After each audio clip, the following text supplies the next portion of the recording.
नमो तस्स भगवतो अरहतो सम्मा संबुद्दस्स।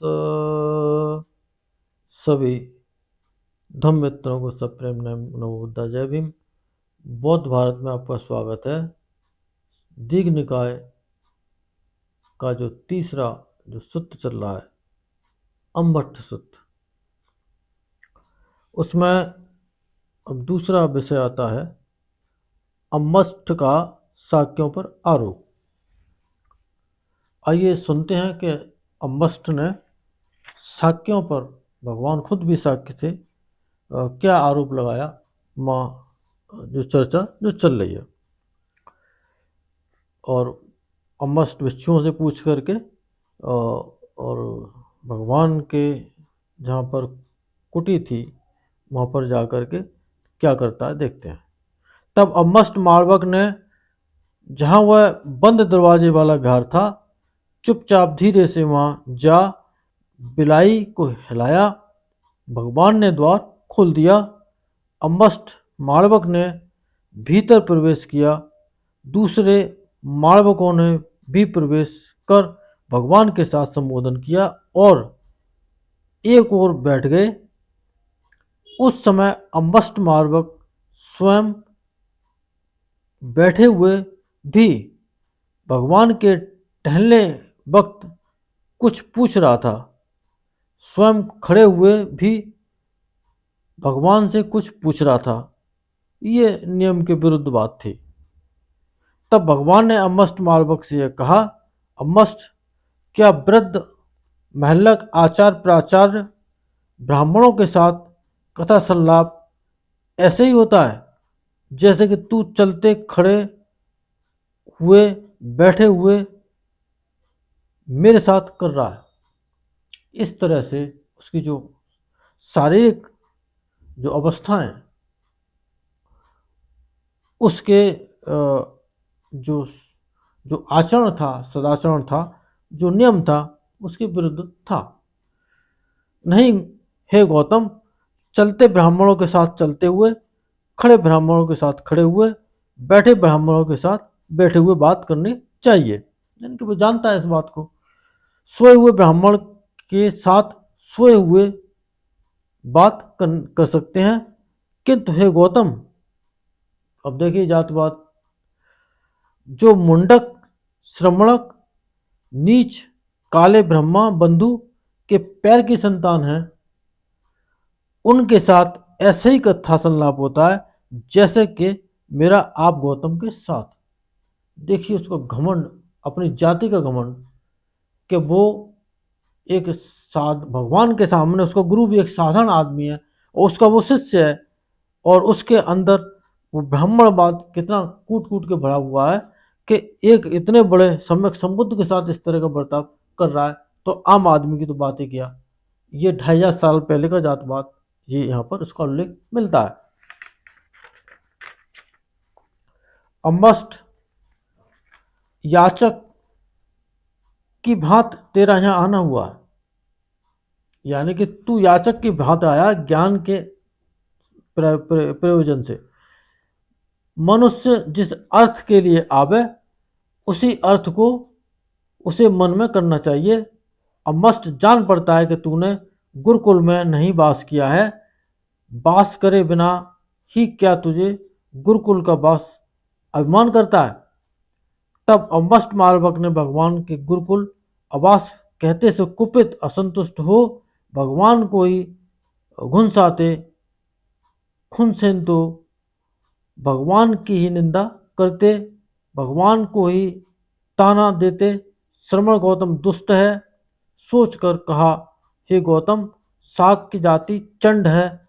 हे गौतम, शाक्य जाति क्षुद्र है, यानी कि बहुत संकीर्ण है, छोटी है। सोच यह कहा, हे गौतम, शाक्य जाति चंड है।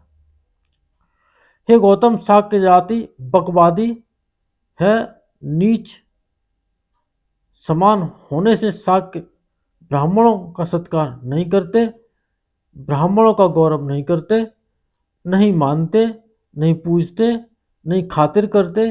हे गौतम, सो यह अयोग्य है जो कि नीच नीच समान शाक्य ब्राह्मणों का सत्कार नहीं करते। इस प्रकार अम्मस्ट ने शाक्यों पर नीच कहकर प्रथम आक्षेप किया।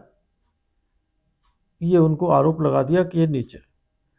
अम्मस्ट, शाक्यों ने तेरा क्या कसूर किया है? अब ये भगवान ने अम्मस्ट से पूछ लिया कि ऐसा कौन सा तेरे साथ गड़बड़ कर दी है कि जिससे तू शाक्यों को गाली दे रहा। हे गौतम, एक समय में अपने आचार्य ब्राह्मण पोकर साथी के किसी काम से कपिल वस्तु गया और वहां जहां शाक्यों का सभागार था, एक हॉल, सभागार, आज का जो ऑडिटोरियम जिसको कहते हैं, वो उस समय भी चूँकि वो शाक्य जो कपिल वस्तु था वो डेमोक्रेटिक स्टेट था, तो वहाँ पर वो एक भवन, जैसे यहाँ पर एक पार्लियामेंट होता है और या फिर जो कहते हैं कि विधानसभा, उस वो भवन होता है, उस तरह से वहाँ पे भवन था। वहाँ पहुँचा। उस समय बहुत से शाक्य तथा शाक्य कुमार सभागार में ऊंचे ऊंचे आसनों पर एक दूसरे को उंगली गड़ाते हंस रहे थे, मानो मुझ पर ही हंस रहे थे। ऐसा क्यों उसको लगा?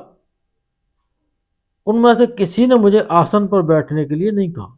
ये उसको अपमान नजर आया कि उन्होंने अपना हंसते चले जा रहे थे। मुझ ब्राह्मण मैं तो बड़ा श्रेष्ठ हूँ, ऊंचा हूँ, और मुझे किसी ने आसन नहीं दिया। सो हे गौतम, अच्छन अयुक्त है जो इब्य और इब्य समान श्रमण इब्य समान शाक्य ब्राह्मणों का सत्कार नहीं करते। यानी कि ब्राह्मणों को तो सत्कार की पड़ी रहती है, लाभ सत्कार प्रशंसा सम्मान मेरे पैरों के नीचे सब पड़े रहे, पहले भी और आज भी यही आप देख रहे होंगे। इस प्रकार अम्मस्ट मालवक ने शाक्यों पर दूसरा आक्षेप किया। जो दूसरा आरोप उन्होंने लगा दिया। लटुक की क्या, यानी कि गौरैया चिड़िया, इसके बारे में भी अम्मस्ट अपने घोंसले में स्वच्छंद आलाप करती है। चिड़िया अपने घोंसले में स्वतंत्रता पूर्वक रहती है, ऐसा भगवान ने अम्मस्ट को कहा। कपिल वस्तु तो शाक्यों का अपना घर है। अम्मस्ट, इस थोड़ी बात से तुम्हें अमस नहीं करना चाहिए। हे गौतम, चार वर्ण हैं, क्षत्रिय, ब्राह्मण, वैश्य और शूद्र।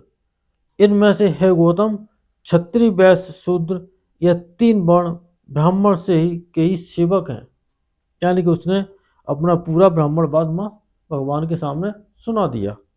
हे गौतम, सो यह अयुक्त है, क्या है अयुक्त है, कि ये तीनों उसकी सेवा न करें, उसका सम्मान नहीं करें, उसकी आवभगत न करें।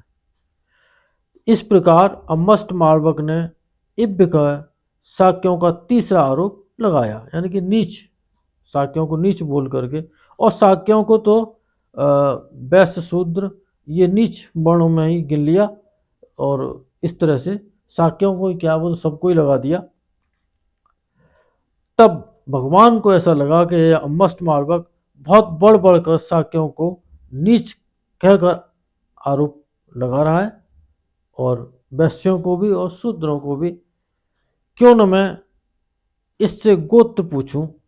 तब भगवान ने अम्मस्ट मालवक से कहा, किस गोत्र को हो, किस गोत्र के हो अम्मस्ट। अब भगवान उसी भाषा में बात करने लगे कि जाति और गोत्र बता भाई, और क्या। तो अम्मस्ट ने बताया, काष्णयायन, यानी कि जो कृष्णायन कैसे कह सकते हैं इसको, हूँ। हे गौतम, इस तरह से अगला जो वीडियो है शाक्यों की उत्पत्ति, जिसमें चर्चा करेंगे। और तब तक के लिए आज के लिए इतना ही काफ़ी है। इन सत्य वचनों से आप सबका मंगल हो, भला हो, कल्याण हो, संसार के सारे प्राणी सुखी हो। साधु साधु साधु।